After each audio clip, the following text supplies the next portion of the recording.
কথা দিয়ে কথা রাখছে না বিএনপি সরকার, এবং যার ফলে দ্রুত জনগণের আস্থা হারাচ্ছে জনাব তারেক রহমান।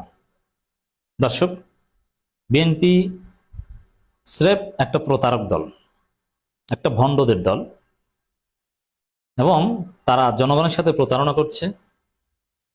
ডিজিটাল যুগে দিনে দুপুরে এভাবে কিভাবে মিথ্যার আশ্রয় নেয় এবং প্রতারণা করে, একটা কথা বলে সেই জায়গা থেকে পোল্টি মারে, এটা অবিশ্বাস্য। এবং যেহেতু ডিজিটাল যুগ, মানুষ এটা ধরে ফেলছে, এ কারণে জনগণ তাদের উপর আস্থা রাখছে না, মানুষ সিসি করছে, যেটা কোন প্রতারকের খপ্পরে পড়েছে বাংলাদেশ। দেখেন, যেই বিএনপি জুলাই সনদে সাইন করেছে, সালাউদ্দিন আহমেদ স্পষ্টভাবে বলেছিলেন যে একই দিনে যদি হয় তাহলে আমরা ওটা মানতে বাধ্য, সংসদ ওটা মানতে বাধ্য, গণভোটের রায়। এখন বলছেন যে গণভোট এটা আবার কি, এটা তো সংবিধানে নেই। বলছেন যে সংবিধান সংস্কার পরিষদ কি, এটা তো আবার সংবিধানে নাই। বলছে এগুলো তো আবেগ, আবেগ দিয়ে তো আর দেশ চলে না।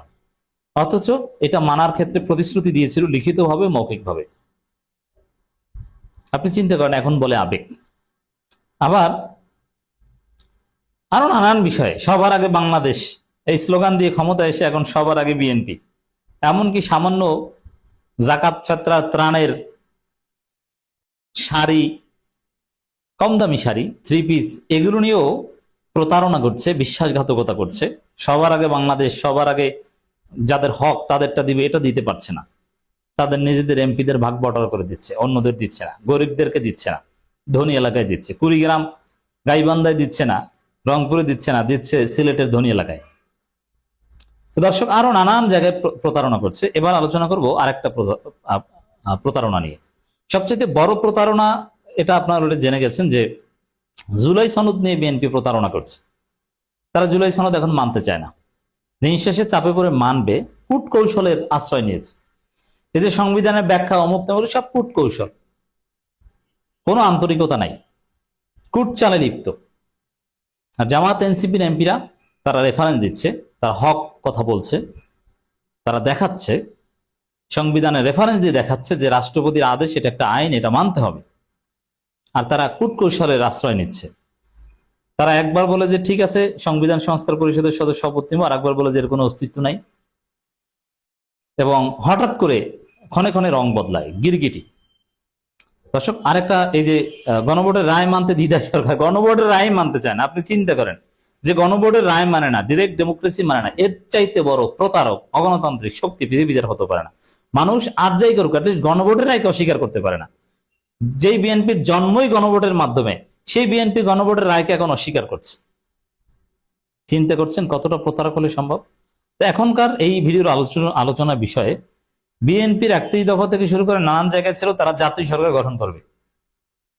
মুজিবুর রহমান মঞ্জু বিষয়টা দৃষ্টি আকর্ষণ করেছেন। তিনি বলছেন জাতীয় সরকার গঠনের অঙ্গীকার থেকে সরে যাচ্ছে বিএনপি। আচ্ছা, ভেরি সিম্পল, বিএনপি বলে নাই, who doesn't know that BNP জাতীয় সরকার গঠনের কথা বলেছে? কোথায় তাদের জাতীয় সরকার? তাদের 31 দফাই মানে না। এবং 31 দফা ওটাও জনগণকে ভুলভাল বুঝিয়ে জনগণের একটা সিম্পেথি নেয়ার জন্য করেছিল। 31 দফার সাথেই তো প্রতারণা করছে। জুলাই সনদ, ওটা তো স্রেফ একটা প্রতারণার জন্যই করেছিল। গণভোটের সাথে প্রতারণা করছে, তাদের নিজেদের স্লোগানের সাথে প্রতারণা করছে, নিজেদের ম্যানিফেস্টোর সাথে প্রতারণা করছে। তো এই যে কথা যে জাতীয় সরকার গঠন করবে, এটা একদম স্রেফ কথা ছিল। কয়েক বছর, 2021 সাল থেকে বলে আসছে যে আমরা জাতীয় সরকার গঠন করব ক্ষমতা আসতে পারলে। কোথায় জাতীয় সরকার? কি বলেছিল স্পষ্টভাবে? যে আন্দোলনরত সমস্ত দলকে, যুগপৎ আন্দোলনের পার্টনার সমস্ত দলকে নিয়ে জাতীয় সরকার গঠন করব। এখন দেখেন, আপনারা বলবেন যে এই যে বিএনপি সরকারে তো এই ভিপি নূর আছে, আরো অনেকেই তো আছে, জোনায়েদ সাকিরা আছে, তো এতেই তো জাতীয় সরকার হয় না। এটা হচ্ছে জোট সরকার। বিএনপি জোট করেছে, সেই জোটের সরকার, জোটের শরিকদেরকে এখানে দিয়েছে। জাতীয় সরকার হচ্ছে সরকারি দল, বিরোধী দল, এমনকি যারা সংসদে জিততে পারে নাই তাদেরকে নিয়েও সরকার গঠন করা। তা প্রথমে বিএনপির ভাষ্য ছিল যে আওয়ামী লীগ বাদে, বা আওয়ামী লীগ এবং তাদের দোসর 14 দল বাদে সবাইকে নিয়ে জাতীয় সরকার গঠন করবে।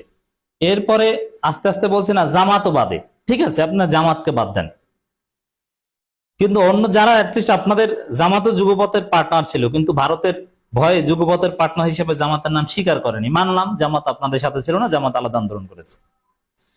কিন্তু আপনাদের সাথে যারা লিখিতভাবে যুগপথের পার্টনার ছিল, লিয়াজু কমিটিতে যারা ছিল, কই তাদেরকেও তো রাখেন নাই। আপনাদের জোটের বাইরে কাউকে নিয়েই তো সরকার গঠন করেনি। জাতীয় সরকারের যে সংজ্ঞা, সেই সংজ্ঞা বাস্তবায়ন করেন। জাতীয় সরকারের সংজ্ঞাই হচ্ছে শুধু জোট না, জোটের বাইরেও সবাইকে নিয়ে সরকার গঠন করবে। তা কোথায় সেই বিএনপির জাতীয় সরকার? তা আপনারা কোন প্রতারকের খপ্পরে পড়েছেন দেখেছেন?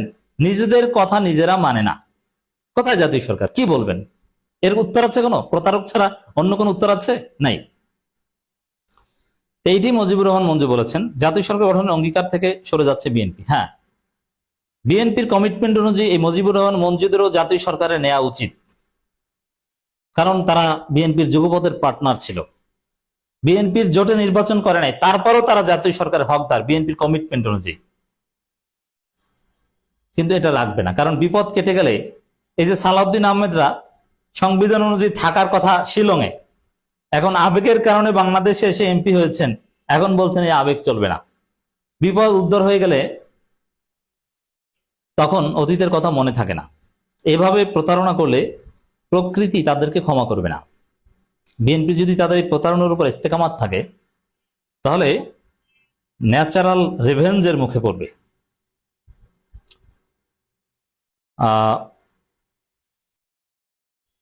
এখানে মুজিবুর রহমান মঞ্জু চমৎকার ভাবে বিষয়টা অ্যাড্রেস করেছেন।